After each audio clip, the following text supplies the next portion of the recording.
On October 30th, 1759, the inhabitants of the Middle East were jolted awake by an earthquake. Cracks appeared in the walls of their homes, roofs began to crumble. People ran out of their homes and gathered in open areas. But because of strong shocks, they kept losing their footing and falling. A month later, there was another earthquake, but it turned out to be even stronger. Trees broke, houses collapsed, deep cracks appeared in the ground. The disaster lasted for 2 minutes. Oases, roads, and cities were destroyed. Incredibly, Baalbek's ancient buildings withstood earthquakes. Some historians state that this majestic and mysterious place was built during the Roman Empire, but many researchers disagree. Whatever the truth is, the city is one of the main archaeological phenomena of humankind. The most amazing building of Baalbek is the Temple of Jupiter. The inhabitants of the Roman Empire believed that Jupiter held power over lightning and thunder. The building looked like a platform with 54 columns. A massive roof rested on these columns. Today, you can only see 6 70-foot-high columns. Each of them consists of 3 sections and resembles a pencil. The cores of these pencils were made of lead. This made the columns exceptionally strong. Each of these pieces of stone weighed an incredible 80 tons. That's the weight of 35 Ford Explorer SUVs. Look, this is the largest block in the Great Pyramid of Giza. But compared to the blocks from Baalbek, it doesn't even look that impressive. The foundation under the Temple of Jupiter was preserved. That's how specialists figured out it consisted of about 25 monolithic stones, weighing 450 tons each. It means that the blocks from Baalbek weigh almost 4 times more than the blocks from Egypt. There are 3 more enormous limestone blocks in the foundation. They weigh 800 tons each. This is more than twice the weight of a Boeing 747 plane. Ancient builders must have had a hard time carving such giants from a piece of stone. And after that, they also had to pull them to the construction site and lift them to a significant height. Repeating these logistics would probably turn out to be a nightmare for present-day builders. To do this amount of work, they would need modern equipment. But Baalbek's constructors didn't have trucks, cranes with circular saws, or electricity. How did the builders of the past manage to do this? Scientists have a theory that includes ropes, winches, and lever systems. Naturally, the engineers of the past made all the gadgets from wood. Around 3,000 feet away from the ruins of the temple complex, there's a quarry.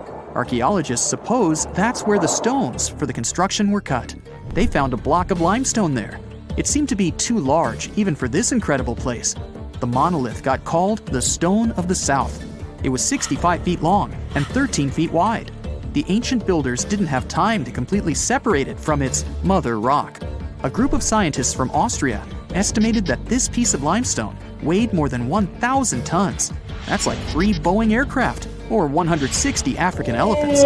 There was another surprise awaiting the archaeologists near the Stone of the South. It was the second monolith that weighed more than 1,200 tons. But the ancient builders didn't stop at that. They continued to work. In 2014, in the same quarry, German archaeologists unearthed a block that weighed 1,650 tons. No one has figured out yet why people of the past needed a piece of stone that weighed as much as 125 school buses. It's also unclear how they were going to move this giant and why they didn't finish the job.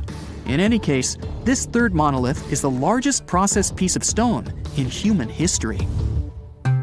There are more questions than answers. Some researchers believe that people of the past had high-tech equipment. Others don't think so, but are eager to understand how the builders managed to move those stones. There's a huge number of ancient buildings and artifacts on the planet. Lots of them make researchers scratch their heads. Near the Pyramid of Djoser in Egypt, archaeologists have found a network of tunnels. This place is called Serapeum. It contains 24 sarcophagi weighing from 70 to 100 tons. The giant boxes are carved from a single piece of granite and covered with heavy lids. The sarcophagi are perfectly symmetrical. To the touch, their walls are as smooth as glass. Even with the current level of technology, this is very difficult to do. But the ancient Egyptians managed this feat. The Lycurgus cup is a priceless artifact and example of ancient nanotechnology. It's made of glass that can change its color. If you put a source of light in front of the cup, it turns green. If the light is behind the goblet, it becomes deep red. In this case, the figure of Greek king Lycurgus turns pale purple. Scientists understood how this color change worked only at the end of the 20th century. Through microscopes, they saw nanoparticles of silver, gold, and copper. They had been added to the glass matrix. Thanks to this, you can observe a color change called dichroism. Interestingly, the gold and silver were grounded into a fine dust. It's almost impossible to do this by accident. Most likely, the ancient experts knew for sure what they were doing. Bolivia has a curious place called Pumapunku. It looks as if an ancient giant played there with an enormous construction set. And after the game, they forgot to put the pieces back into the box. But there are no giants, and the huge stone blocks were carved by ancient builders over 1,500 years ago. Some of the rocks weigh 100 tons. The blocks were brought to an altitude of almost 13,000 feet above sea level from the quarry 60 miles away from the construction site. There's no forest in that area. This means the builders couldn't use trees to make wooden rollers. The monument belongs to the Inca civilization. Scientists are sure they didn't know anything about wheels. In 1992, the inhabitants of a Chinese village decided to drain a pond. Their ancestors had been using it to wash clothes and catch fish for hundreds of years. They kept pumping the water out for 17 days. At the bottom of the reservoir, they made an unexpected discovery.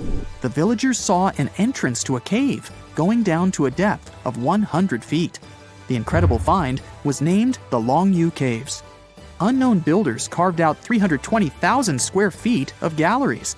There are separate rooms, bridges, pools, and columns that support the ceiling. The walls of the cave are covered with strange carved lines and patterns. Scientists haven't found any information about who built the caves and why they did it. The construction technology also remains a mystery. Antonio Stradivari lived in Italy in the 18th century. He created musical instruments. More than 600 of his works have survived to this day. 500 of them are violins. One of the instruments was sold at auction for $16 million. The violins made by this master sound clear and deep. Researchers can't understand why Stradivarius instruments produce such unique sounds. Perhaps it's all about the varnish the master used to cover the violins. The answer may also lie in the wood the instruments are made of. In those days, Europe had a cold climate. Because of this, the wood became denser, and the instruments made of it sounded especially pleasing to the ear. In the Indian city of Delhi, there's a 23-foot-high pole. It weighs 6.5 tons and is made of 98% wrought iron.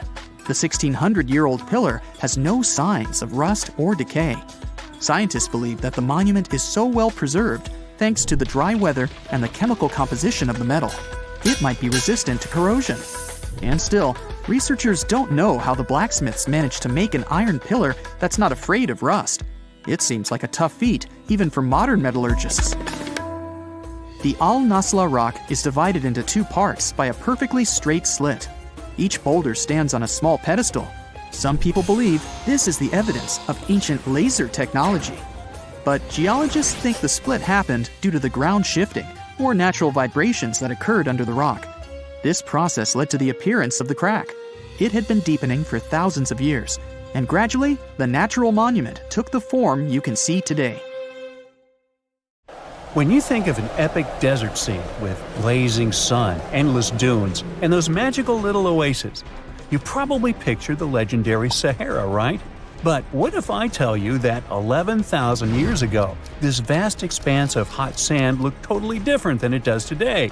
Yeah, I don't know, I wasn't around then. But I'm told that back then, what we now call a desert was a lush paradise, brimming with lakes, rivers, grassy plains, and even woodsy forests.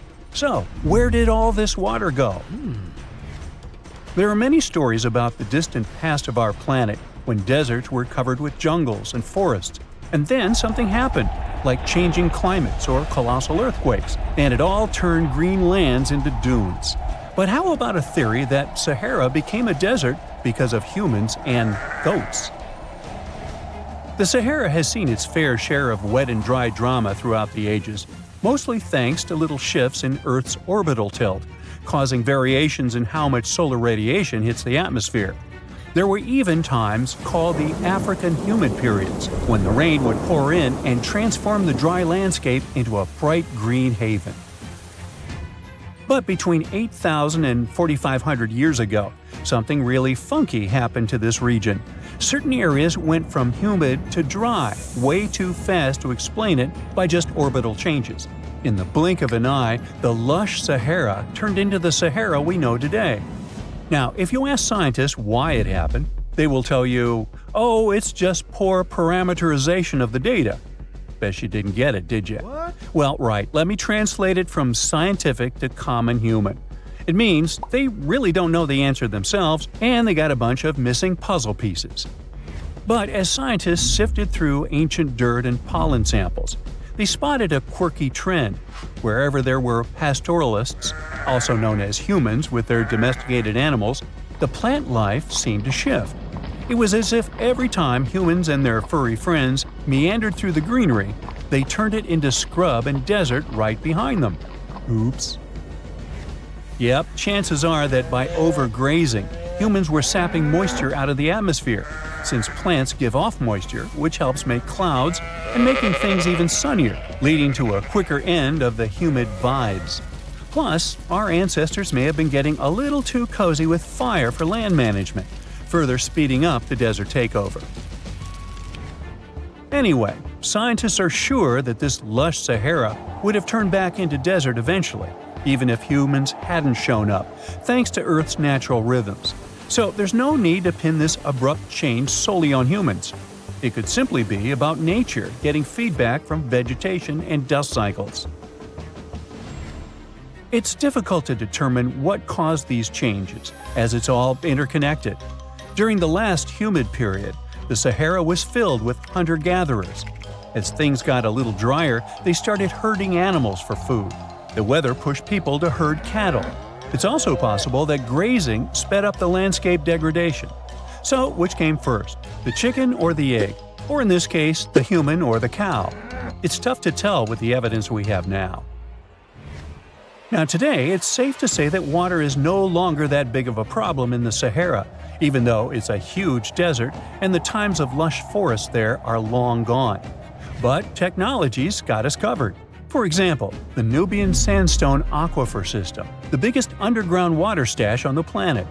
It's nestled beneath the Sahara Desert's eastern edge and stretches across 4 northeastern African countries – Sudan, Chad, Libya, and Egypt, covering a whopping 770,000 square miles and holding around 36,000 square miles of groundwater. Just look at the pipes transported when it was being built. It's the world's largest irrigation project. No wonder it's feasible to thrive in the Sahara today. But imagine thriving in the Sahara Desert with just one water source. Sounds like a tough gig, right? But the ancient Garamantes did just that, surviving and even thriving for nearly 1,000 years without monsoons or rivers flowing to their desert paradise.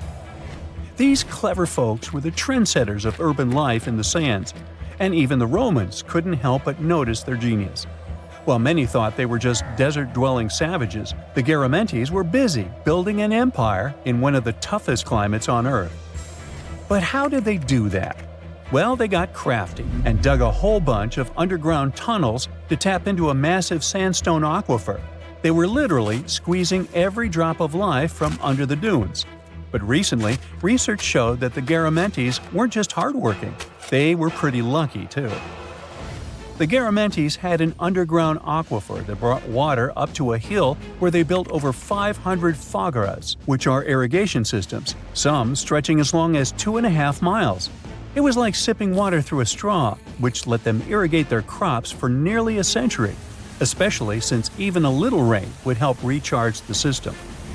But eventually, due to rain insufficiency, the aquifer ran low, and reaching it again would have meant digging more tunnels and relying on more people. That's a tough problem, considering these people were in the middle of food and water shortages. Guess I don't need to tell you what happened to the Garamantes, do I? The fall of the Garamentian culture might be linked to several factors. It may have been due to climate changes, or they may have simply used their water resources too much. Back in the day, the Sahara Desert was actually fertile agricultural land, thanks in part to the cool irrigation system the Garamentians created. But since fossil water isn't something you can replenish over time, the groundwater levels drop pretty low. This likely played a big role in the kingdom's decline by the late 7th century CE. That sounds like someone who hit a lottery jackpot, used up all the money, and went back to their original not-so-cool job once the bank account got fully drained. Oh, by the way, even if the Garamantes left some secret wisdom messages for us, the chances are we'll never get what they wanted to tell us. Nobody really knows what language they used, and their texts are nearly indecipherable to us today. But let's go back to the Green Sahara. So it transformed into a desert about 4,500 years ago. But today, we can understand how people lived in those times in the Sahara thanks to natural parks in Africa that have the ultimate outdoor art gallery. There are well over 15,000 ancient paintings and carvings depicting everyday life from around 11,000 years ago. However, if the carvings aren't enough for you and you feel like visiting an actual green desert, all you have to do is book a flight to California. One of the most beautiful phenomenon in the world, the superbloom, takes place here.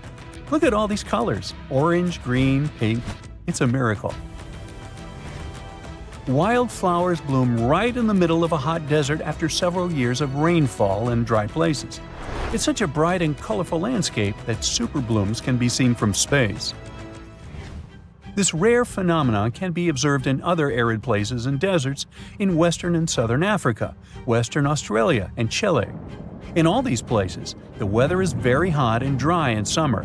Mild humid air comes in winter, and this is the ideal environment for mass flowering.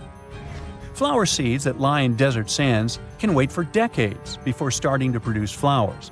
When the hot sun destroys all the weeds and grass, and the rainfall becomes enough to moisten the soil, the seeds are kind of like, well, okay, now it's our turn to play a big game. And then hundreds of thousands of tourists come to take photos and post these beautiful pictures on social media. And this, unfortunately, is one of the main dangers for flowers. Therefore, if you find yourself in a place like this, don't pick the flowers and don't trample on them. Stay on the path, don't litter. Take only pictures and leave only footprints. You get it? Good. Secant cosine tangent sine 3.14159. Yeah, that was the cheer we heard coming from the trigonometry club back in the day. For the rest of us in math class, terms such as sine, tangent, and pi were just bewildering. Who invented these and why? Was their only purpose to make it harder for students? Well, not quite. Trigonometry was invented by the ancient Egyptians. They needed this knowledge to construct pyramids, and they did a pretty good job too. The Great Pyramid in Giza still stands today, some 4,500 years after it was built. No recalls either. So let's get out of that classroom and on a journey through time to reveal the secrets behind the ancient Egyptians' precision. Here you are, standing on the Great Pyramid's construction site, some 9 miles from Cairo. Well, the city still isn't there, as you're surrounded only by the desert and teams of construction workers. They're transporting large stone blocks weighing 2.5 tons each. They're inside a wooden sled that sits on large rollers. A crew of 8 men rolls these blocks along the ground. You immediately think of the rollers on a supermarket cash register. The principle is exactly the same, but the scale is greater, much greater. Scientists estimate that the Egyptians used 2.3 million such blocks in the Great Pyramid alone. And the block in front of you is one of the lighter ones. The heaviest of them weighed up to 15 tons. But where did all these blocks come from? Most of them originated from quarries around Giza. It's not that impressive, you think? But wait until you hear how ancient engineers transported the granite used in construction over 500 miles to the pyramid. There were no railways or highways back then, but the mighty Nile was always there. Researchers even believe that the Egyptians dug a canal to connect the Nile directly to the pyramid's construction site. All they had to do then was to wait for the flood season to begin, and voila! The rising water levels floated the heavy stone blocks for them. But how did they lift the enormous stones on dry land to stack them up to the top? Did they use oversized cranes? Well, ancient Egyptians worked around this problem, literally speaking. One of the workers is now pointing to the giant ramp going around the pyramid they're building. This is how a mountain road zigzags its way to the top. If the ramp went directly to the top of the pyramid, then workers couldn't pull the stone blocks along it. It would be too steep.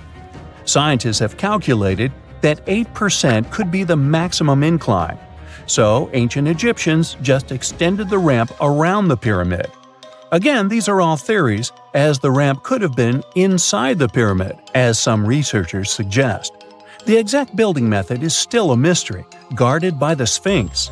That's its real name, right? Wrong.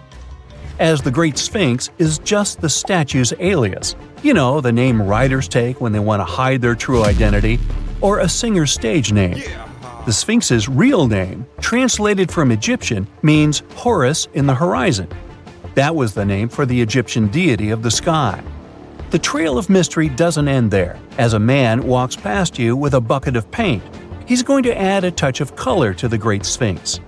Researchers found specks of this red color next to its ear. That was some strong paint, as it survived for thousands of years.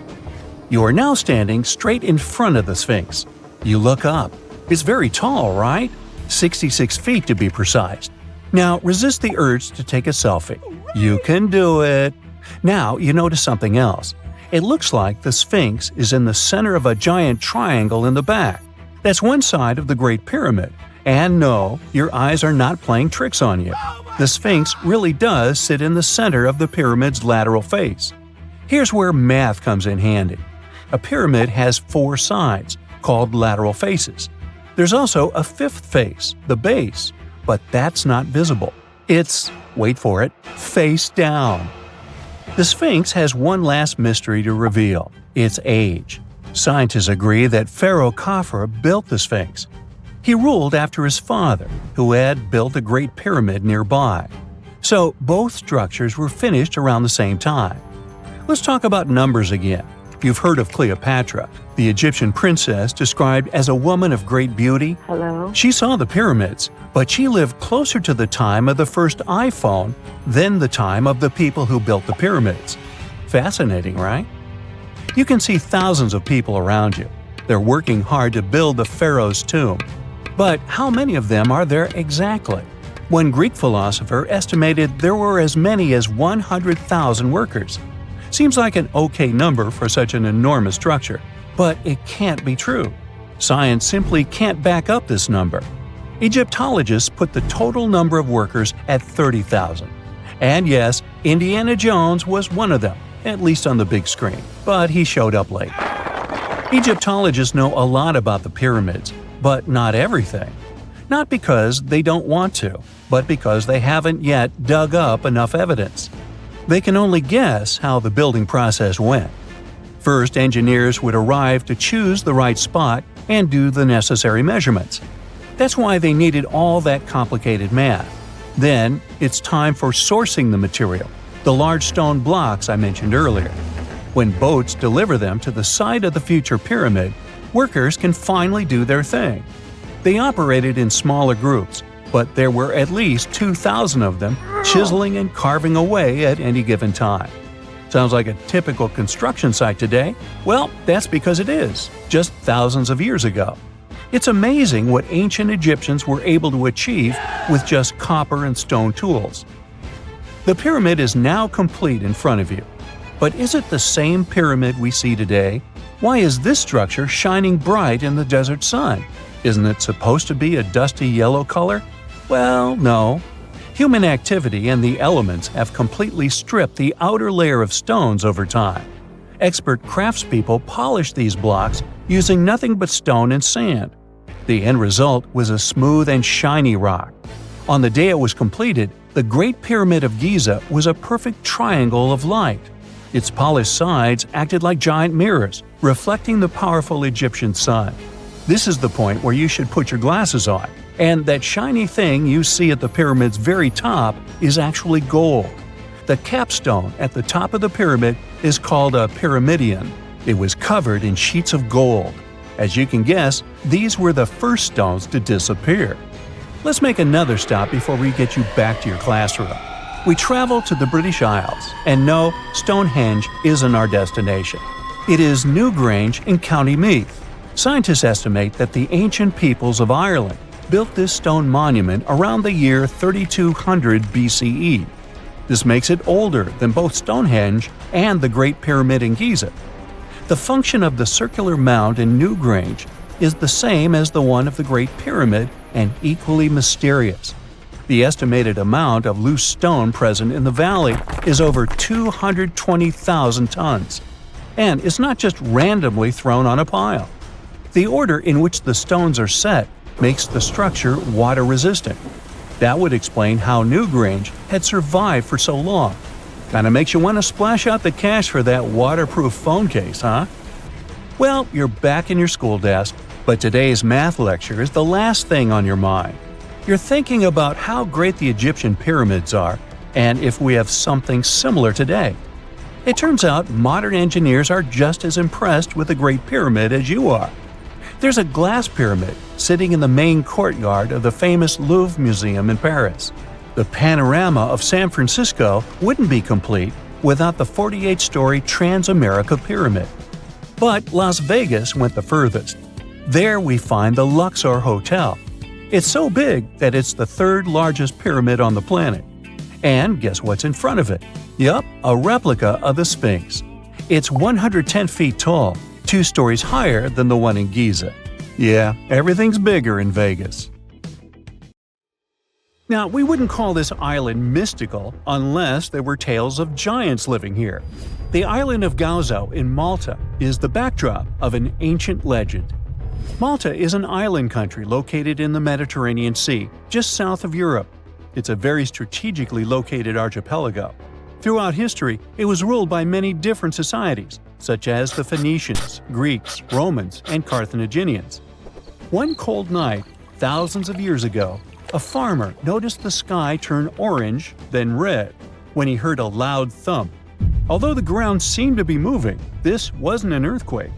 When he looked toward the woods, he saw a giant silhouette, taller than the trees. As he fearfully approached, he realized it was a woman, a giant woman. She introduced herself as Sansuna. Unlike the terrible giants of many tales, Sansuna didn't want to exterminate the human race. She was loving and caring. She told the farmer that she and her people could help protect their land from invaders. The locals were pretty interested in this offer. Since Malta is located in an important commercial route, it was constantly being invaded. The story says that Sansuna settled in Malta, and sooner rather than later, she was moving things around. And when I say things, I mean monoliths. Sansuna carried huge stones on her shoulder to build a magnificent temple called Ggantija, which means place of giants. She even did this while holding her half-giant, half-human kid on the other shoulder. Some say Sansuna lived exclusively on beans and honey, although others replace honey with water. The funniest bit here is that Malta is the 10th smallest country in the world, but it somehow managed to host giants. Hey, go figure. The temple looked like a giant game of Tetris, with some stones weighing as much as 20 elephants. Some of these monolithic rocks are so heavy, scholars guess it would take 50 men working together to lift just one stone. Now, as much as this is entertaining, humans never proved giants were real, so this story couldn't be true. There's a brief mention of a species of giants called the Nephilim in some ancient texts. The Nephilims would have been terrible giants that wreaked havoc on the earth and only survived until the Great Flood. But nobody ever found real proof of this species really existing on Earth, until this came along. The world of Maltese archaeology unearthed quite a few shocking things in the past years. One of them are known as the hypogeum skulls. Hypogeum is the Greek word for underground, and this incredible site was discovered in the first decade of the 20th century. Back then, Malta's National Museum director received an important phone call. Someone had accidentally dug some impressive bones and asked him to come check it out. The hypogeum looked like an underground city, filled with mazes and rooms that stretched along multiple floors. They were all made with similar limestones as the Maltese temples above ground. The hypogeum was filled with important relics and artifacts. Scientists quickly understood that the hypogeum was built as a type of final resting place for locals. So, along with skulls, they found a lot of bones and skeletons. One of these artifacts were skulls, but these weren't regular human skulls. Rather, they were of the elongated type. To make matters worse, these skulls were hidden from the public for years. People started to talk and created a bunch of theories behind it. The truth is that this discovery was a turning point for Maltese archaeology, although scientists didn't know what to do with it.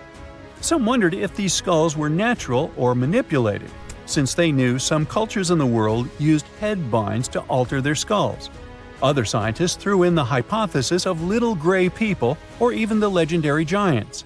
Some say that the elongated skulls could have been sculptures that worshipped otherworldly deities. There was no way to confirm any of these theories. So the question remained: who were the builders of Malta's megalithic temples? Now let's take a look at what scientists know. The Maltese megalithic temples have been standing strong since 3500 BCE, which is even older than the pyramids of Egypt. The main dilemma here is that these temples were built even before we invented writing, yet they required advanced technological skills to exist. The Ggantija Temple seems too absurd to have been built by humans. The South Temple has a corridor with 4 oval rooms on the sides, looking like a big shamrock leaf. In one of these rooms, scientists found altars decorated with spiral patterns. It looked like an altar of some sort, indicating early Maltese people used them for ritualistic purposes. The North Temple is similar but smaller, with a very low entrance that makes people crouch down to get inside. You get it? You need to bow down to their deities in order to get into this sacred place. I mean, one can't help but wonder about the secret reasons these ancient builders had to build such a huge temple. I'm thinking they probably cast one of Daenerys' dragons to move the monoliths around. Yeah, I'm joking here. But hey, remember the entrance to King's Landing? Yup, the series used the Medina Gates in Malta as the exterior of King's Landing during Episode 3 of Season 1. Anyways, back to the giants. The ritualistic theory of the whole thing won a few points when archaeologists uncovered these mysterious figures. They're popularly known as fat ladies. These tiny statues have round bodies and faces that show how much they enjoyed life. They kind of look like a miniature Sunsana, the giantess we talked about. Scientists believe these were statues that celebrated well-being and prosperity. It does prove that the people of the time had advanced craftsmanship skills, and they were pretty intentional with their constructions and art manifestations. One of these statues is known as the Sleeping Lady. This Neolithic piece of art depicts the figure of a large woman lying on her side sleeping. After studying it deeper, scientists guessed this statue was meant to represent the Great Reaper. It was found in the hypogeum, which we now know was a huge resting place. This specific statue is different from all the other fat ladies, starting with the hair and the embroidered skirt. Then there's this statue. This is supposed to represent an 8-foot-tall woman and the rim of her skirt. She was discovered in the most unusual of ways. A farmer was trying to plow his field, but he kept hitting large blocks of stone. All the way back in 1915, the farmer called Malta's National Museum director and asked him to come check it out. Some think this is all the proof you need to confirm that Sunsana was real. Others aren't all that sure. But that's not all. The place where this giant statue was buried revealed one of Malta's most impressive archaeological sites, the Tartessian Temples. The temples were made from limestone blocks. Some are 20 feet tall and weigh around 20 tons. Zamet, the museum director, kept digging and discovered multiple sites made of megalithic stones. All of them supposedly built by Stone Age farmers, all stranded on a remote island in the Mediterranean Sea thousands of years ago. It just doesn't make sense. I mean, look at these temples in Manidra. This is probably the world's earliest calendar. On the equinoxes, the sun passes directly through the main doorway, straight down the central axis. On the solstices, there are 2 superb variations. During the summer solstice, the rays fall on the edge of the megalith to the left of the doorway, and during the winter, the rays fall to the right side of the doorway. It's astronomical precision at its finest. And what about the structures in the Hall Tartessian that we've already talked about? This complex is the oldest one in all of Malta. It was built with the purpose of doing animal offerings to deities. Scientists confirmed this by unearthing numerous animal bones buried in the soil. They also found a great collection of spirals, indicating that the locals also used this temple for ritualistic purposes. Overall, there are 7 megalithic temples in Malta, each more impressive than the other. Scholars keep on digging to see if they can uncover the truth, much like researchers do with the pyramids of Egypt, the lost Mayan cities in the Americas, and other sites. There once was a kingdom where the ancient Egyptians traveled to buy gifts for pharaohs, sort of like an ancient shopping mall. This kingdom, named the Land of Punt, was rich in luxury goods, including gold, aromatic resins, blackwood, ebony, ivory, and exotic animals like leopards and baboons. All of these sound like great gift ideas to me. The Land of Punt was an especially important trading partner for Egypt for over 1,000 years. But if you plan to go there, the bad news is that it hasn't survived to these days, and nobody knows for sure exactly where Punt was located. We only know about it from records. The most famous of them were left on the walls of the temple of Queen Hatshepsut, who had sent an expedition to Punt. Scientists have been trying to find the exact location of this rich land for over 150 years. It could have been southeast of Egypt, in a coastal region south of it along the Red Sea, Gulf of Aden, and the Indian Ocean, or it could have covered the Horn of Africa and the area across the sea in southern Arabia. Now researchers were finally able to narrow down the possible locations thanks to a study of baboon mummies. Ancient Egyptians admired baboons and even thought they were related to the deity of the moon and wisdom.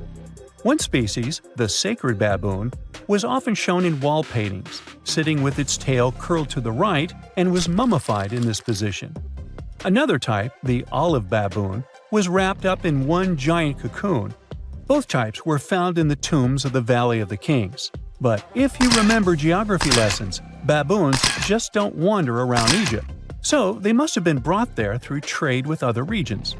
Primatologists, Egyptologists, geographers, and geochemists look at the mummified baboons from 2 different time periods in ancient Egypt. Some were from the New Kingdom period, and others were from the Ptolemaic period. The scientists did some more hard work and analyzed tissues from 155 baboons from 75 separate places in eastern Africa and southern Arabia. Those were all areas that they thought could be the ancient Land of Punt. They measured oxygen and strontium in the baboons' bodies. When animals drink water and eat plants, their teeth, hair, and bones show a geographic signature of where they've lived, thanks to these elements they contain. Scientists use a special method called isotopic mapping, and found out that the New Kingdom baboons they analyzed came from a location in Eritrea, Ethiopia, or Somalia. 5 mummified baboons from the Ptolemaic period had strontium levels that matched those found in Egypt. So ancient Egyptians might have had a special place to breed and keep baboons, probably in Memphis, a city in Lower Egypt, not Tennessee. Meanwhile, paleontologists from New Zealand got lucky, as some boulders had split open from the tide and revealed fossils of the largest penguin that has ever lived on Earth. The scientists used laser scanners to make 3D models of the ancient penguin bones. They compared these bones to the flipper size of modern penguins and did some math as to how much the old penguins might have weighed. Today, the biggest penguins, emperor penguins, weigh between 55 to 100 pounds. Researchers think that the penguins from the past that they found weighed around 340 pounds, real giants in the penguin world. These huge flightless birds lived in the oceans around New Zealand more than 50 million years ago, after the dinosaurs went extinct. They totally took advantage of their big bodies to stay warm in the cold water. They might have even traveled the world thanks to it. And they'd scare off any predators, but they didn't have any. The asteroid that took down the dinosaurs also got rid of most big marine reptiles, and the ancestors of seals and whales were still living on land. Back in 1992, 4 farmers in China were draining water from their ponds and accidentally bumped into a ship full of gold and ancient statues worth millions. Just kidding, they actually found the Longyou Caves. Those are 24 big caves created by people a long, long time ago. Even though they are so large and well-made, no one knows who built them, why they were built, or how they were built. Experts think the caves are at least 2,000 years old, but they don't understand why these caves aren't mentioned in any historical records. All of the Longyou caverns look the same and aren't connected to each other. Each cave has one entrance connected to a vertical shaft with a carved staircase. Rain and water from the surface can flow into the caves through these stairs. To manage this water, the caves have special grooves, channels, and a system to catch the water at the bottom. So it looks like the ancient builders were real pros when it came to drainage and water management. Maybe my town could learn a lesson from them, as it turns into Venice after every heavy shower. Anyway, the caverns were built below a hill, named after a bird that is one of the most respected creatures in Chinese mythology and culture. It symbolizes all the best things, like high virtue, grace, and the union of yin and yang. Scientists think there could be a connection between the caverns and the bird, but it's just a theory so far. Experts from the National Institute of Ocean Technology in India were doing their routine pollution surveys when they found some structures that look like a city underwater. Using special sonar technology, the team found big geometric shapes on the ocean floor. They brought up different items from the site, like pottery, beads, sculptures, parts of walls, and even human bones and teeth. They thought the ruins belonged to a civilization older than the Bronze Age Indus Valley Civilization, which is the earliest urban culture of the Indian subcontinent that we know of so far. But not everyone joined in on celebrating this awesome discovery. Some archaeologists refused to believe it and thought it could be some computer tricks. And even when they saw hundreds of artifacts from the ocean floor, they said an ancient river could have brought them there from someplace else. The team that discovered the underwater site decided to prove they were right. They chose a piece of wood as their main evidence. They tested it and found it was 9,500 years old. That could be the age of the entire site.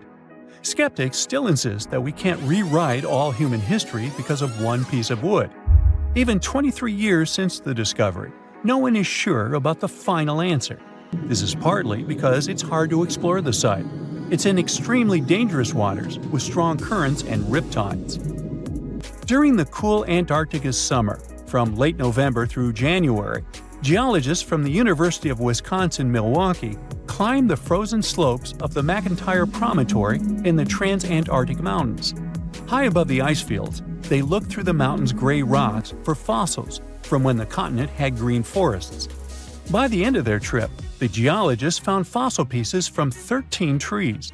These fossils show that the trees are over 260 million years old. This means the forest grew at the end of the Permian period before the first dinosaurs even appeared. More than 90% of all species on Earth disappeared back then, including the polar forests. These trees would have been very tough if they grew in Antarctica and could have survived. But a huge increase in gases, like carbon dioxide and methane, must have taken them down. This Antarctic forest is a terrific way for us to see what life was like before the extinction, and we might even understand what caused it. It also shows us how plants were different back then from those we are used to now. Hey, if you think Stonehenge is one of the oldest stone monuments ever, well, let me introduce you to Göbekli Tepe. Buckle up, we gotta travel to Turkey to meet this really old guy. Yeah, he's too old to travel. Jokes aside, Göbekli Tepe, an archaeological site located in southeastern Turkey that dates back to the Neolithic period, around 10,000 BCE. It's considered to be one of the oldest and most significant archaeological discoveries in recent times. The site consists of a series of circular and rectangular structures made of stone pillars. Yeah, it does look like its younger brother Stonehenge. Some of those pillars are decorated with intricate carvings of animals and other symbols. Now, you maybe wonder, hey, why on earth did they make such a fascinating building? What was its purpose? Sorry, I got no answer for that. The purpose of the site is still unknown, but it is believed to have been a ceremonial center for the ancient people who lived in the area. The discovery of Göbekli Tepe has challenged long-held beliefs about the development of human civilization, as it suggests that complex societies may have emerged much earlier than previously thought. Okay, pack your stuff. Our travel's just started. Next destination, Masada. It's an ancient fortress located in Israel on a plateau overlooking the Dead Sea. Hey, look at that view. Spectacular, huh? It was built by King Herod the Great in the 1st century BCE, and it was very smartly built. Within the fortress, there were various facilities such as storehouses, barracks, a palace, and a set of cisterns capable of holding approximately 40,000 cubic meters of rainwater. People living there believed that the collected runoff from a single day's rainfall could provide sustenance for over 1,000 individuals for a period of 2 to 3 years. Access to the fortress was limited to 3 steep and winding paths leading up to fortified gates. Still, at one point, the fortress was occupied by people who had fled Jerusalem after the city was captured by the Romans. They held out against the invaders for several months, but eventually they were defeated. But these guys didn't surrender. The story of Masada has become a symbol of resistance and bravery. Today, Masada is a popular tourist attraction and a UNESCO World Heritage Site. The next flight is going to be short. We're popping over to Egypt to see the Karnak Temple Complex. It's a vast ancient Egyptian temple complex located in the city of Luxor, Egypt. It was built over a period of 2,000 years and covers an area of more than 200 acres. The complex is dedicated to the worship of the deity Amun-Ra. Wait a minute, that should be Amun-Ra, and it was one of the most important religious centers in ancient Egypt. The Karnak Temple consists of several temples, chapels, and other buildings, including the Great Temple of Amun, the Temple of Khonsu, and the Temple of Ptah. Ptah! The Great Temple of Amun is the largest and most impressive temple in the complex, with massive columns, statues, and other decorations. One of the most famous features of the Karnak Temple complex is the Avenue of Sphinxes, which is a long avenue lined with Sphinx statues that leads from the entrance of the complex to the Great Temple of Amun. Another notable feature is the Hypostyle Hall, which is a massive hall with 134 columns that are over 70 feet high. The Karnak Temple Complex is a popular tourist attraction and a UNESCO World Heritage Site. It's considered one of the most important archaeological sites in Egypt and provides a fascinating glimpse into the religion and culture of ancient Egypt. Hey, we can't hop on the next flight and leave Egypt until we see the Pyramid of Djoser. It has another name, by the way. It's also known as the Step Pyramid. This ancient Egyptian site is located in Sahara. It was built during the 27th century BCE for the pharaoh Djoser by his architect Imhotep, who is considered one of the most important figures in Egyptian history. People believe this pyramid is the first monumental structure built entirely of stone and is an important example of early Egyptian architecture.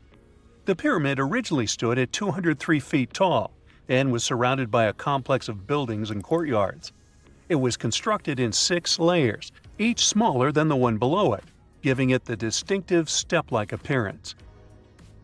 The pyramid was used as a burial place for Pharaoh Djoser and was surrounded by a vast necropolis that contained the tombs of many other important officials. The Grateful Dead?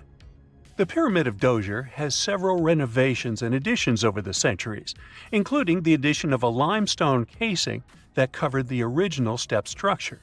However, much of the pyramid was destroyed over time, and today only the central core remains. Despite this, it remains an important archaeological site and a popular tourist attraction in Egypt. Alrighty, we're ready to move on. There's one more pretty recent discovery we gotta see today.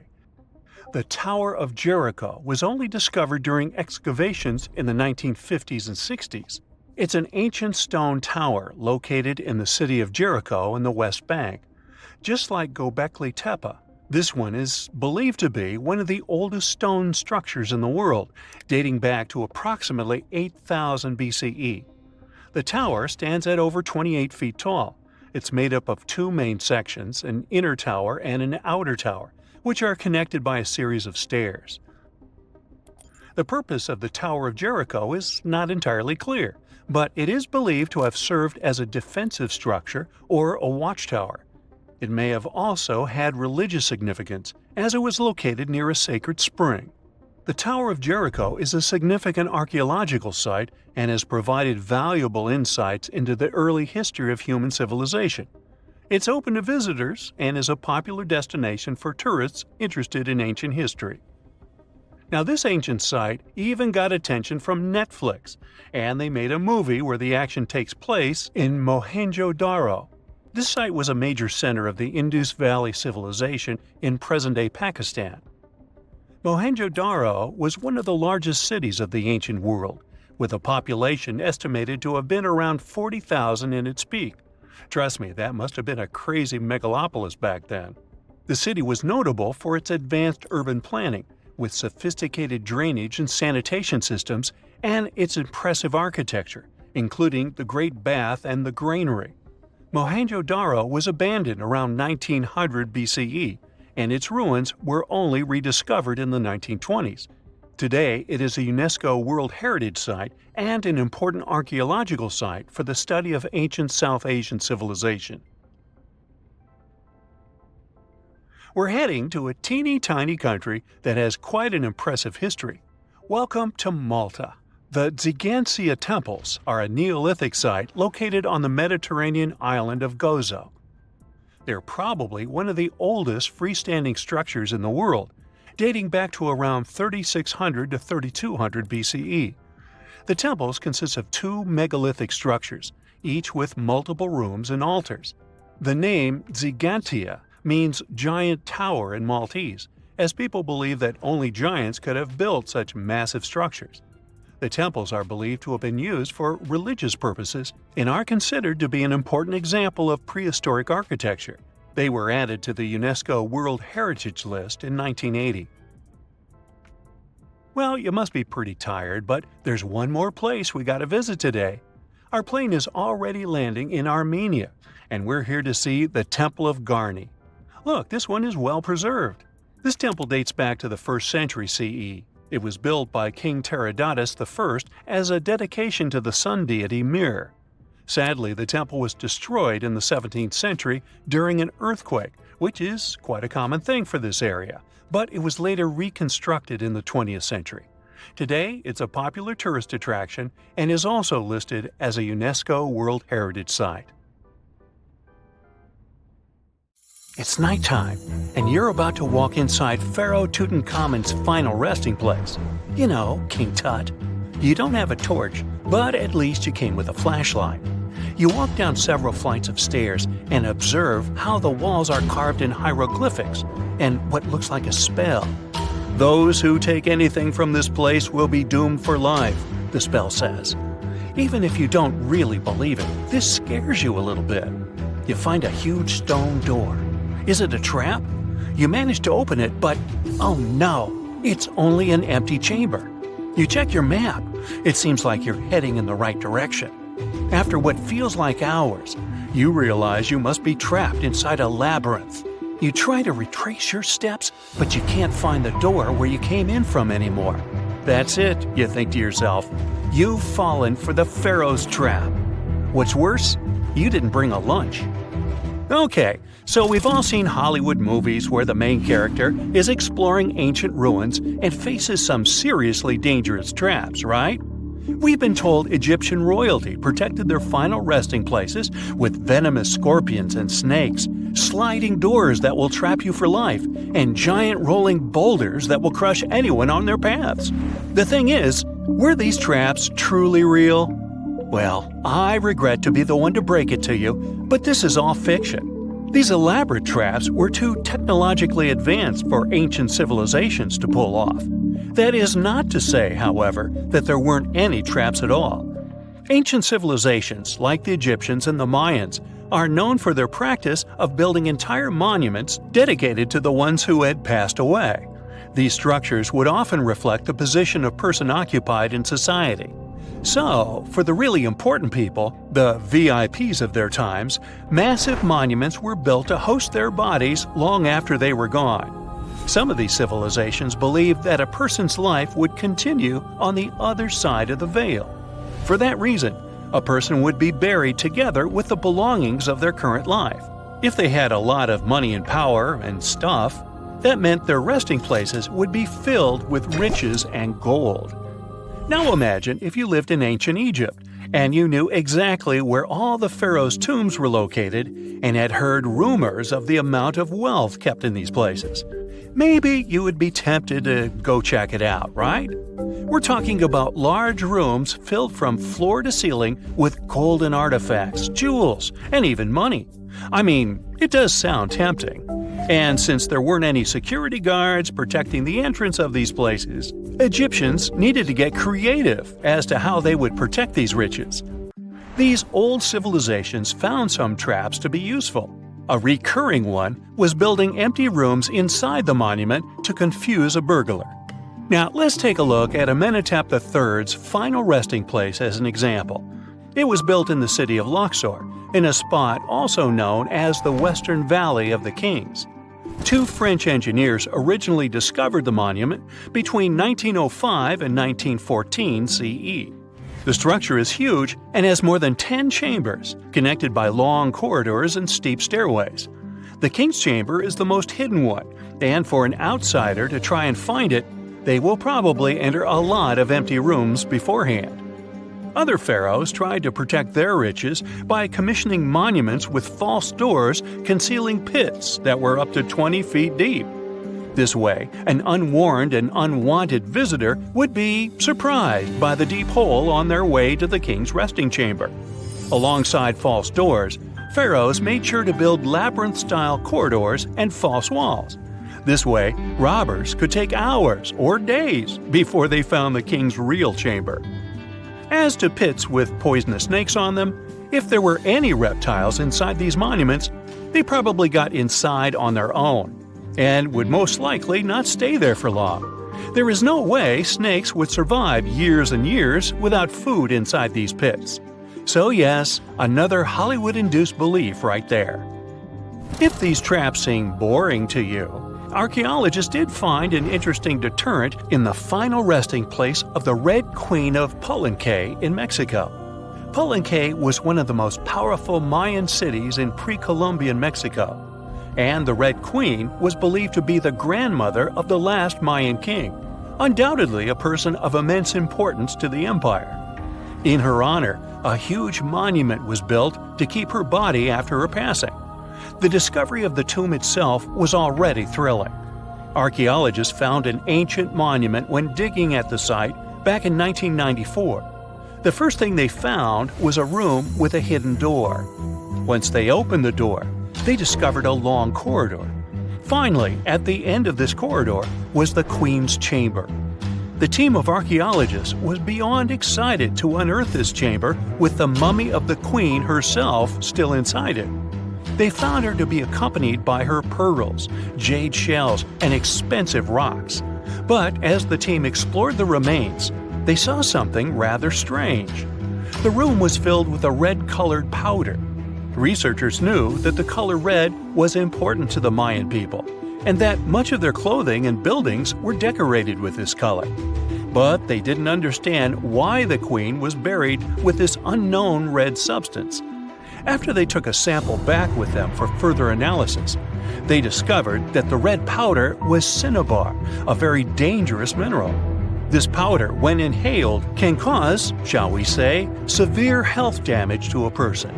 The team concluded that this could only be a trap for anyone trying to steal her riches. Okay, so dangerous powders might have worked as the most intense traps we've seen until now. But perhaps the cheapest way to keep out unwanted visitors was to advertise spells written out all over the monument. We'd probably laugh at these today, but back in the day, they were more or less effective. Spells usually said that the person who took anything from that place would meet a tragic fate. Some spells said that robbers would lose their houses in big fires or terrible floods. Other spells said burglars would have incurable and undiagnosed health issues, but they weren't really enough to stop people from taking any gold.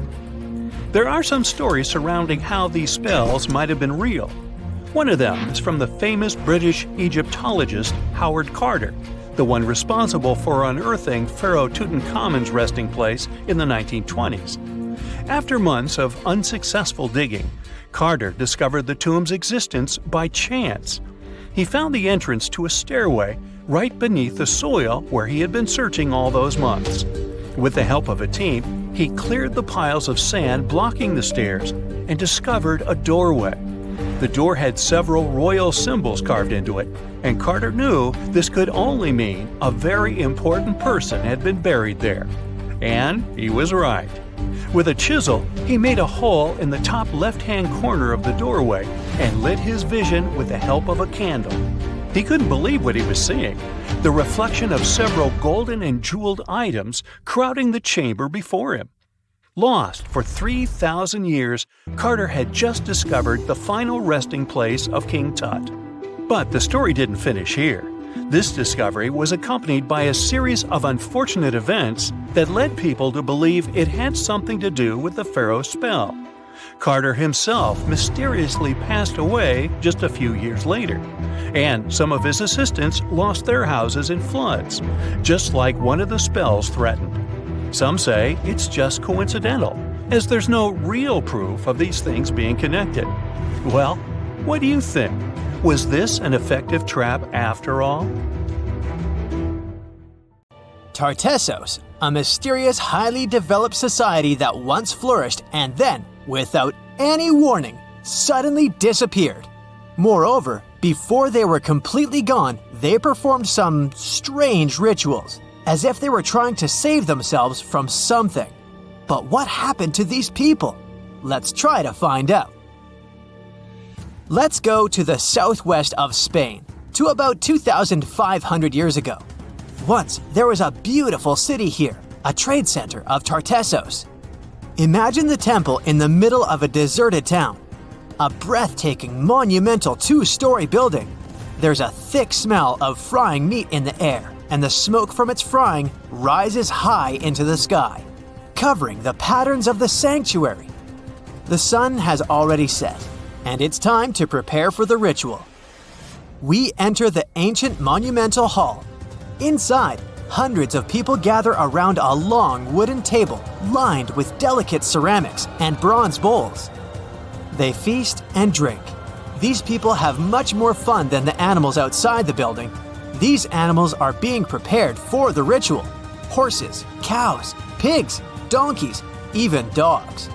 All of them were brought here to appease the deities. And what happens after the ritual itself is even crazier. At the end of the ceremony, people take torches and set fire to the whole building. Everything turns to ashes and coals, and when the last embers fade away, they take shovels and begin to bury this place. It will take them at least several days to bury the former sanctuary under piles of earth. They work tirelessly. In some places, the thickness of the layers of mud and clay will reach almost 14 feet. And then, these people, the last known Tartessians, just leave this place and disappear from our world forever. But what just happened? Why did they even do all this? Let's start from the beginning. Tartessos was first mentioned in Greek and Roman texts thousands of years ago, but for a long time, we had no idea what it even was. All the descriptions were contradictory and confusing. Some archaeologists thought that Tartessos was a kind of seaport. Others thought that it was a river or a water reservoir. They even said this place could be connected with the mystical Atlantis. But there was nothing to back it up with, so the scientific community quickly rejected this idea. But today, we know the truth. Tartessos was an ancient civilization. It's been located on the Iberian Peninsula, one of the southernmost islands of Europe. It flourished in the 9th to 5th centuries BC, and then, around 2,500 years ago, suddenly disappeared. They were quite rich. The island had rich reserves of metal, so their economy was thriving. Silver, copper, lead, and other good things were mined in the local Sierra Morena Mountains. Almost all the locals were engaged in trade. For them, it was a common thing. Isn't that strange that there were so few records left about them? And not so many monuments of their culture have survived to this day. In total, Throughout Spain, scientists were able to collect around 20 archaeological finds related to Tartessos. 3 of them were excavated in the Guadiana Valley: Canto Roano, Casas del Turnuelo, and La Mata. Let's start with the first one. Canto Roano was discovered in 1978. This find was one of the most significant pieces of the puzzle. This is one of the most beautifully preserved structures of the Tartessian civilization. Not only the walls have survived to this day, but so did the altar, the moat, and even several artifacts. For example, some jewelry and wine glasses. It was a square building surrounded by a deep moat filled with water. And, to be honest, we still don't know its exact purpose. We only assume that it could be an ancient temple. Some rituals were carried out there. For instance, they would set fire to the temple and cover it with thick layers of sand and clay. They even left some expensive artifacts inside: tools, gold jewelry, and so on. Moving on to the next find. Casas del Turnuelo is one of the best preserved buildings in the entire Western Mediterranean. We only discovered it a couple of years ago, back in 2015. And it hasn't been studied that well yet, but we already know that this place is also pretty weird. Casas del Turnuelo was a very rich building. It wasn't just some kind of temporary camp. It was a place of monumental, impressive architecture. Massive staircases, vaulted ceilings, luxurious materials brought from all over the Mediterranean, and the latest construction technologies. It was supposed to be a place of power, maybe even something like a palace. And yep, it also became the venue for the rituals.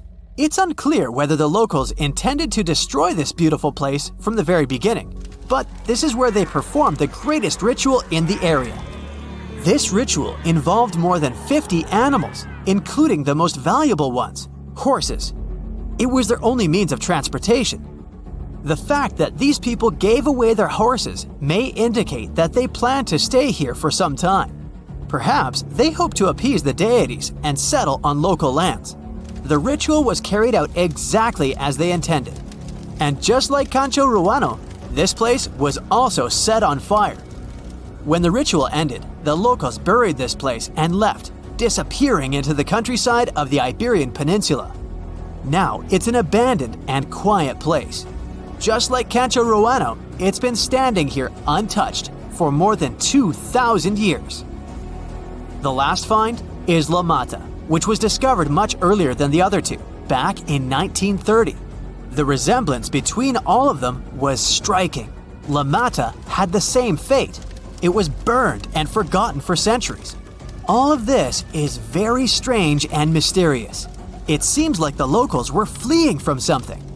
Perhaps something happened that made them start building these banquet halls and arranging large-scale rituals. They thought that their deities turned away from them and tried to appease them. But unfortunately, it didn't work.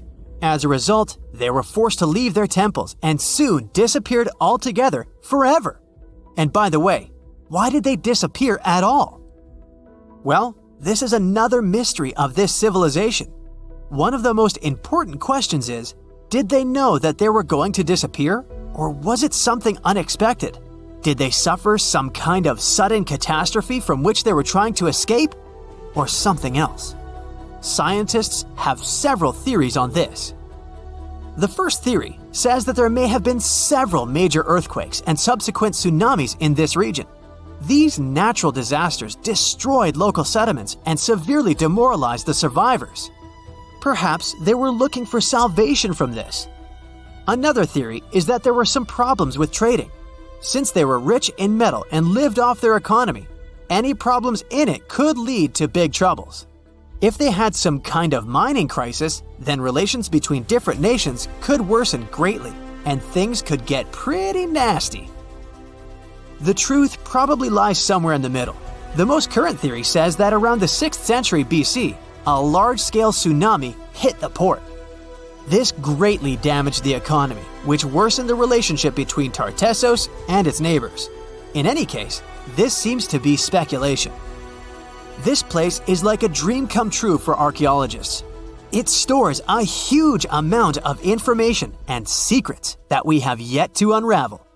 The Tartessians had no idea that by burying their artifacts, they were making a real gift to the scientists of the future. And while scientists continue to study them, we can check out the stuff they have already discovered. History lovers can see Tartessian tools, horse figurines, and decorated ivory in the Archaeological Museum of Badajoz. Let's hope that in the future, scientists will learn more interesting things about this civilization, and we'll finally find out what happened to them.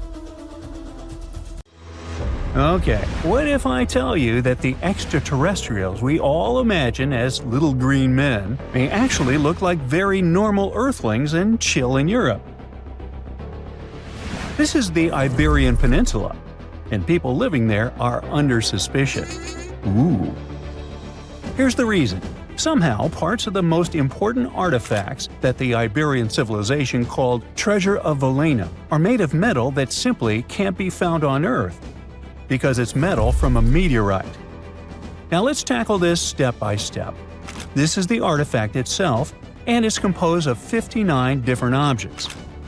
Bowls, bottles, and bracelets. Is there a pattern there with all those bees? In total, the find weighs around 20 pounds, of which 18 pounds are 23.5 karat gold.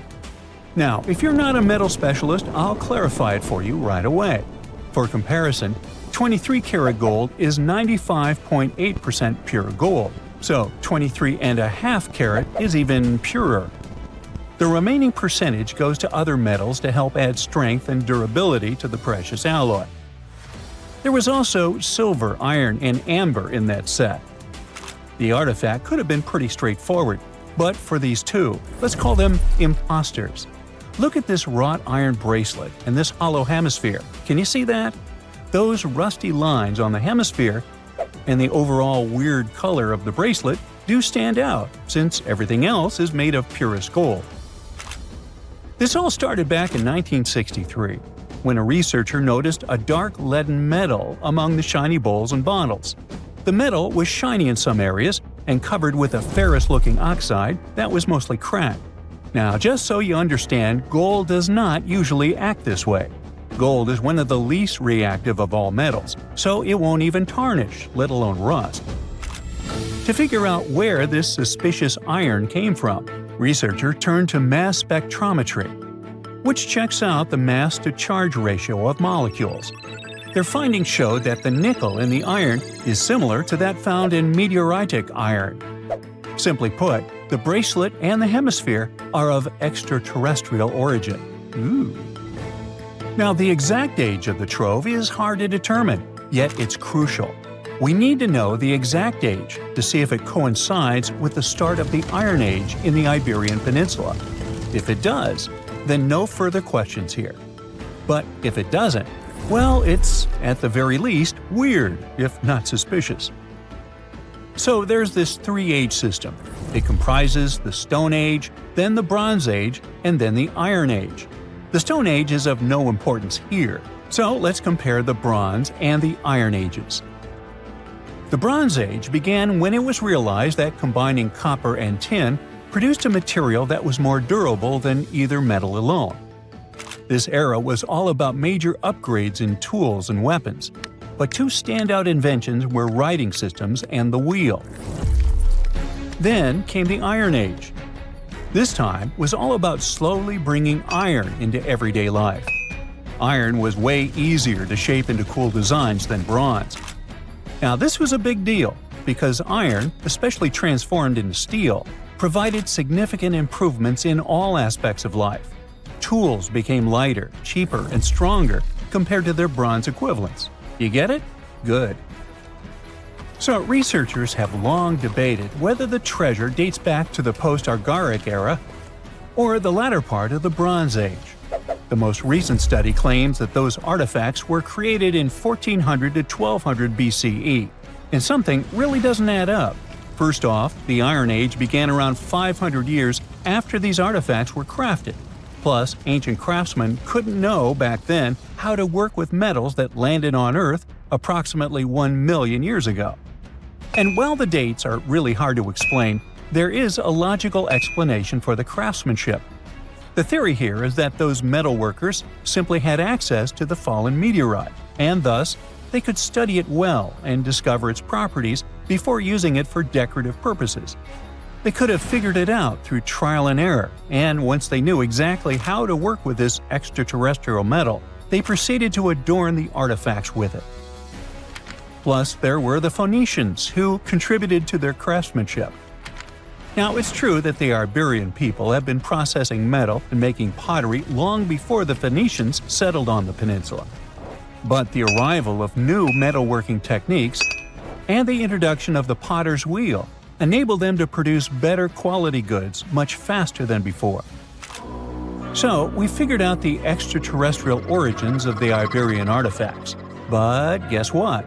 This area is still under suspicion. The reason for that is the language they spoke. You see, for most modern languages people use today, there will always be some proto-language. Say for Italian, Spanish, and French, it's Latin, hence their similarities. But wait, Iberian was largely spoken where modern Spain is, so why isn't Spanish similar to it? Well, the truth is, no language today is similar to the Iberian. Maybe only the Basque language, but it's because of some similarities found in their numerical systems. Basque is classified as a language isolate, or simply unrelated to any other known languages, and the only language isolate in Europe. The Iberian language is unclassified. While the scripts written in it have been deciphered to various extents, the language itself remains largely unknown. And look at the alphabet the Iberians had. Looks like it doesn't really belong to our planet. But hold up, this one might be a bit of a stretch. When the Phoenicians came to the peninsula, they brought along their alphabet to the Iberians. But honestly, the Iberians probably weren't keen on just copying someone else's writing system, so they tweaked it until it looked completely different. Let's just say they took some inspiration and ran with it. While linguists can guess to some extent how most characters sounded, actually translating the language is still completely impossible. The Iberian language was non-Indo-European and faded away over 2,000 years ago. And there aren't any similar languages left to help us out. Super frustrating, right? Yeah. We got over 2,000 Iberian inscriptions from tombs, coins, potteries, lead plates, and even cave wall carvings. But aside from a handful of words, we're totally in the dark about what they mean. Now, if we could understand their language, we might have learned that they were great thinkers and all, but we can only contemplate the works of art they left. Iberian culture has a lot of amazing stuff made by talented artisans. We're talking about not just metalwork and ceramics, but also detailed sculptures, textiles, jewelry, and other personal bling. But here's the catch. Making all those luxury items depended a lot on a big farming class. At the heart of Iberian society, most folks were involved in farming and taking care of livestock. Depending on where you were, the types of farming varied. For example, up in the north, they were all about growing grains, while down in Valencia, they focused on producing olive oil and other agricultural aspects. In the west, raising animals was the name of the game. Still, we don't have much information about the day-to-day lives of the many people doing this essential work. Yet, on the flip side, we know a lot about the upper class of Iberian society, who control these agricultural resources and hire the artisans. By the 7th century BCE, we start to see a group of Iberian princes who were living the good life, trading with the Phoenicians and enjoying fancy luxury items. You can spot this elite class in their burial practices. Cremation was the go-to method for funerals among the Iberians, and wealthy individuals were often found in cemeteries with all sorts of lavish goods and funerary sculptures that give us a peek into the fashion and hairstyles of the rich. Interestingly, starting in the 6th century BCE, there was a noticeable drop in the number of recognizable burials, which suggests that these elaborate funeral customs became more exclusive to a small elite. Meanwhile, the fate of the majority, farmers, artisans, soldiers, and laborers, who made up a big chunk of the population, remains a bit of a mystery. It used to be a pretty advanced civilization, but it vanished without a trace. Researchers think it could have been due to some massive earthquake, but so far, we don't know for sure. Wow! Scientists have found a lost city beneath Egypt's pyramids, and it's incredibly large, bigger than the biggest target you can imagine. Underground chambers, passageways, and vertical structures. Scientists have no idea what purposes they serve. But let's start from the very beginning. Italian and Scottish scientists studying the Pyramid of Khafra discovered something that looked like secret tunnels under 3 pyramids. This find might change what we know about ancient Egypt.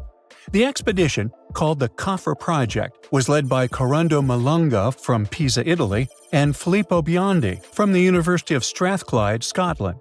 Their mission was to focus on exploring Khafra's pyramid, the second largest on the Giza Plateau. Scientists uncovered a massive structure beneath the Pyramid of Khafra.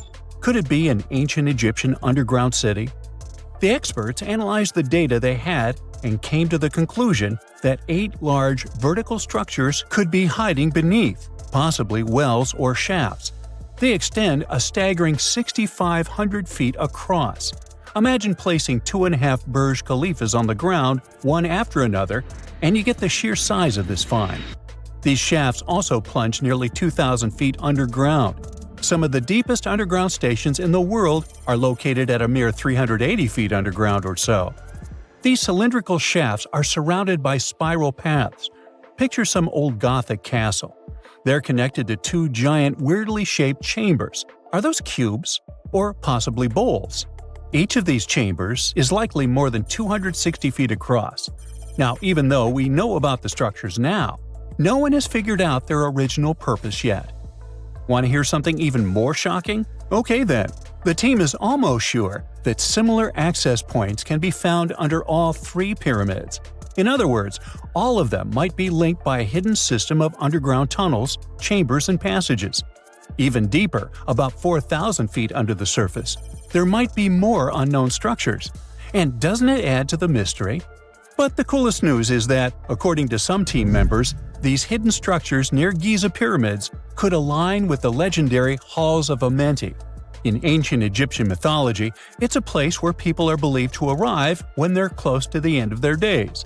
There, they are said to take a 3-day-long trial, facing their biggest fears. Now, how did scientists even discover these hidden spaces? To uncover them, researchers used 2 satellites positioned 420 miles above Earth. They sent radar signals to the Giza Plateau, and these signals generated detailed images, which were later compiled into a 3D model of the underground layout, including the newly detected shafts. Then, using synthetic aperture radar or SAR technology, which is a type of radar that can penetrate through stone, the team also spotted 5 small room-like structures hidden deep within the pyramid. One of these chambers contained a sarcophagus, which was once thought to be the tomb of Pharaoh Khafra. But now, scientists believe this was a mistake. The true burial site is likely to be elsewhere. In any case, these 5 hidden rooms were completely unknown before the scans. They seem to be arranged in the center of the pyramid and are linked to underground pathways leading somewhere below the structure. There's an opinion that these tunnels could lead to more hidden chambers and wells. Some of them might be around 4,500 years old. Wow! What if they help us solve ancient civilization mysteries? Preliminary data suggests that all this underground space can be much more than a few empty chambers. There might be many more hidden structures near the Giza pyramids. How come? Well, the thing is, the structure appears to include hollowed-out sections with spiral pathways leading even deeper underground. Refining the images hinting at this could reveal an extensive subterranean network. It might be a whole city hidden under the surface. Now, despite the excitement surrounding these findings, there are also a lot of people who don't believe in the existence of the underground city. They're skeptical about the archaeological discovery in Egypt due to the lack of peer-reviewed verification. That's why several archaeologists and radar experts have challenged the validity of the claims. They've explained that the technology used to make the discovery may not be advanced enough to produce such detailed underground imagery. According to them, the 5 smaller chambers found near the surface could be natural formations, since the area had had sacred significance long before the construction of the pyramids. Some experts have even dismissed the use of radar methods in this context altogether. They call these methods scientifically unproven and question their accuracy. The discovery has also reignited discussions about ancient Egyptian myths and the possibility of hidden texts lying somewhere beneath the Giza pyramids.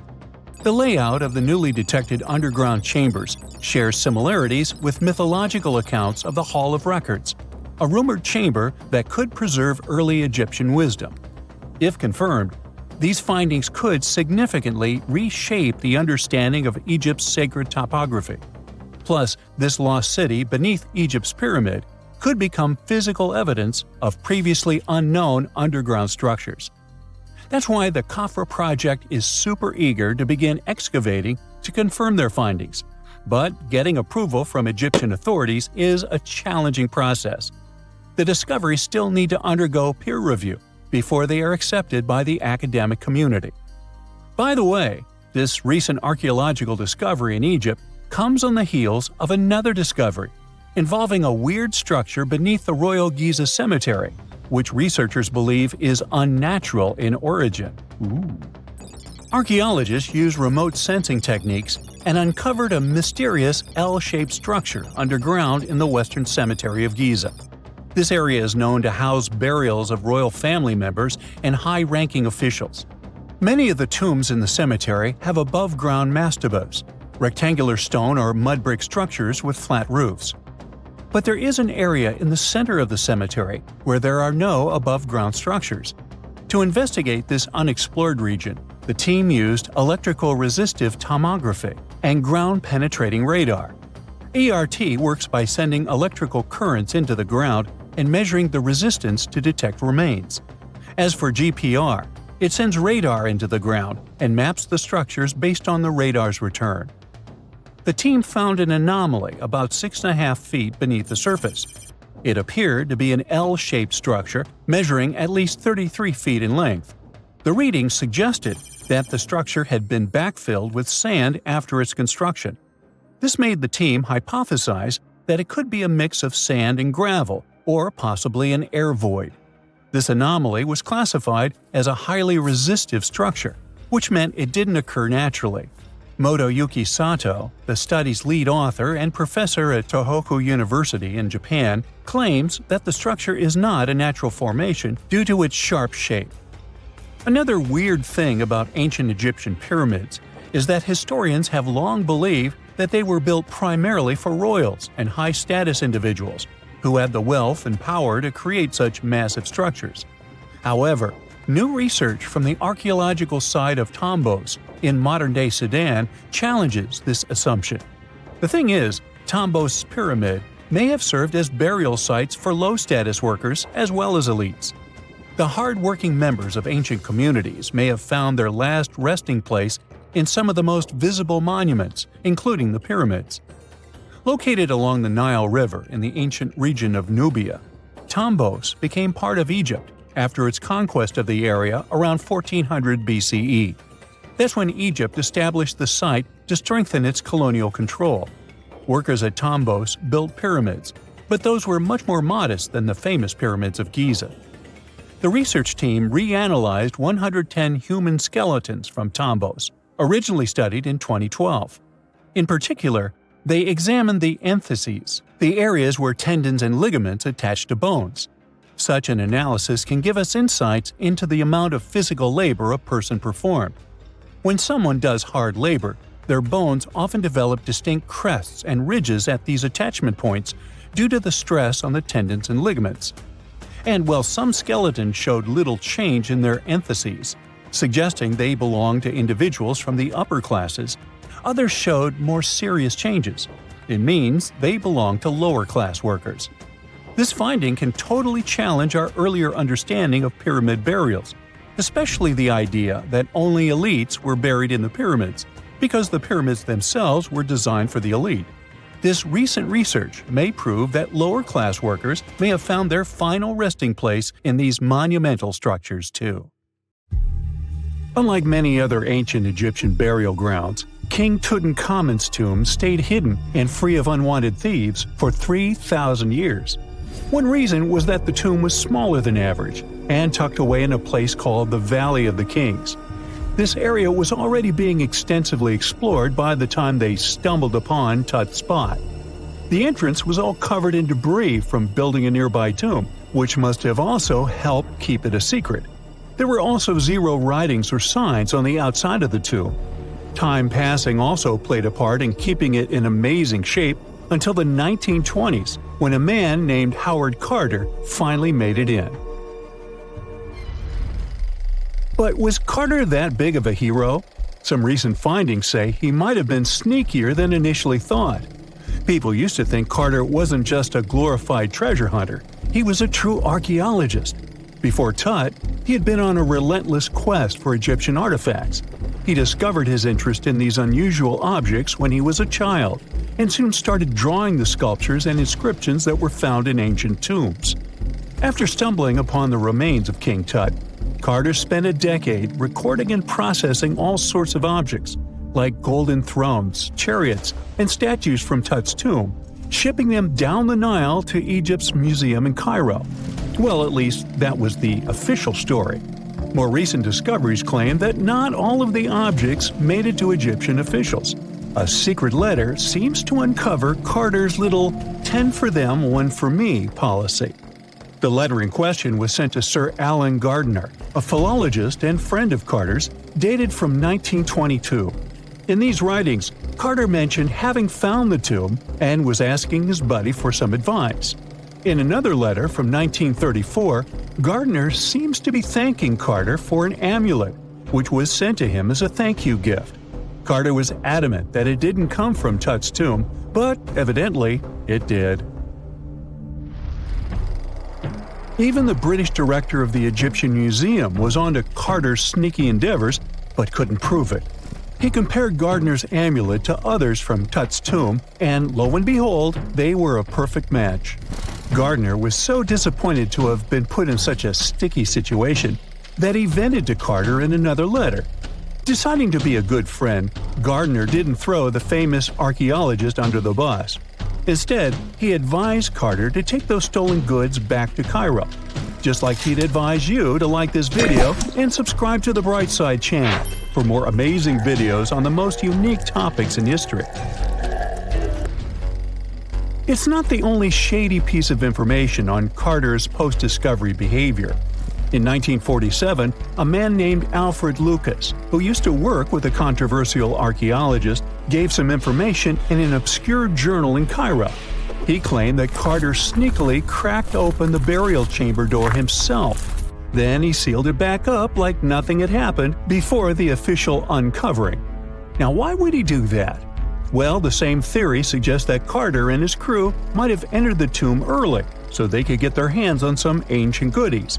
Obviously, these people couldn't risk having such objects sold while they were still alive, but made sure they were auctioned off after they passed. Carter, though, never confessed to anything. He made no official denial either, but the Egyptian government couldn't risk any more mysterious disappearances, so they prohibited him from entering the tomb for a while. Some have connected this apparent stealing to the curse of King Tut. If you've never heard of it, know that it became quite the scary tale soon after King Tutankhamun's resting place was uncovered. It claimed that anyone messing with the tomb of the boy pharaoh would face some serious bad luck. It's not all dramatic like a mummy going on an aggressive spree, but word got out that the people involved in disturbing King Tut's lair met some mysterious, untimely ends. The main untimely passing related to this supposed curse is that of George Herbert, the 5th Earl of Carnarvon. He was this British aristocrat who helped fund the search for the tomb. He passed away just a year after the tomb was opened. Now, people love to call it mysterious, but it turns out that Herbert was already in pretty bad shape health-wise when he got to Cairo, and he ended up getting taken down by a regular disease. Now, let's talk numbers. There were a lot of people linked to this tomb opening – security guards, archaeologists, and supporting staff.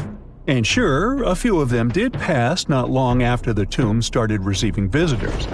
As much as we'd like this curse to be true for the sake of, good storytelling, statistically, if you have a bunch of people connected to opening a tomb, you'd expect some passings just by random chance. The average lifespan for those supposedly targeted by the ancient curse was more than 20 years after the spell was supposed to kick in. Herbert's daughter even lived until the 1980s, that's half a century later. And Howard Carter himself lived until 1935, a solid 16 years after the big reveal. Some have suggested that the whole curse was nothing more than a careful PR strategy. You see, when Tut's tomb was found, Howard Carter wanted to make a priority out of keeping nosy reporters away.